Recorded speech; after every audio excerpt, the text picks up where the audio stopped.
बिस्मिल्लाहिर्रहमानिर्रहीम। अब हम इम्प्रूवमेंट के मतलब क्वेश्चंस जो हैं, सवाल जो हैं, उनके मतलब डिस्कस करेंगे। ये हम गेनटेक फार आई टी चैनल की तरफ से आपकी खिदमत में इंफॉर्मेशन दे रहे हैं। तो आज का सवाल है कि मैंने इंग्लिश का इम्प्रूवमेंट किया है मगर मेरे मार्क्स वही दोबारा लगे हैं जो पहले थे, इसकी क्या वजह है?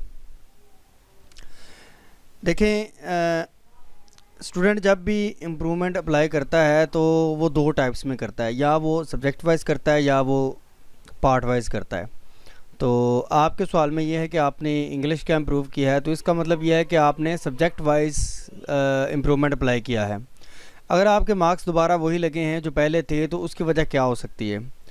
इससे पहले जो मैंने वीडियोस की थी उसमें मैंने बताया था कि सब्जेक्ट वाइज इम्प्रूवमेंट के फ़ायदे ये होते हैं कि अगर आपके चूँकि सब्जेक्ट वाइज एक सब्जेक्ट में भी कर सकते हैं, मल्टीपल सब्जेक्ट्स में भी कर सकते हैं, सिर्फ पार्ट वाइज यानी कि जिसमें सारे सब्जेक्ट अप्लाई करने होते हैं। तो अगर आपके वो मार्क्स दोबारा लगे हैं जो पहले थे तो इसकी वजह यही हो सकती है कि आपके अगर पहले 60 नंबर थे तो उसमें आपका इम्प्रूव हुआ ही नहीं। इस लिहाज से सब्जेक्ट वाइज इम्प्रूव अगर ना हो तो मार्क्स वही दोबारा लगेंगे जो इससे पहले आपके एनुअल में थे। तो इसलिए अगर इम्प्रूवमेंट आपका नहीं हुआ, आपके मार्क्स पहले से नहीं बढ़े, तो लाजमी बात है वही नंबर दोबारा लगेंगे जो आपके पहले मौजूद थे।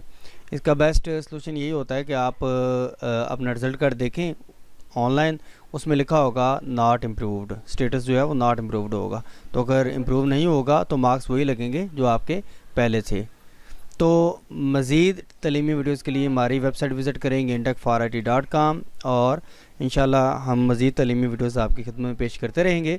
तो ये इम्प्रूवमेंट का टॉपिक जा रहा है, नेक्स्ट भी वीडियो इसी के मुतल्लिक़ होगी। अस्सलामु अलैकुम रहमतुल्लाहि व बरकातहू।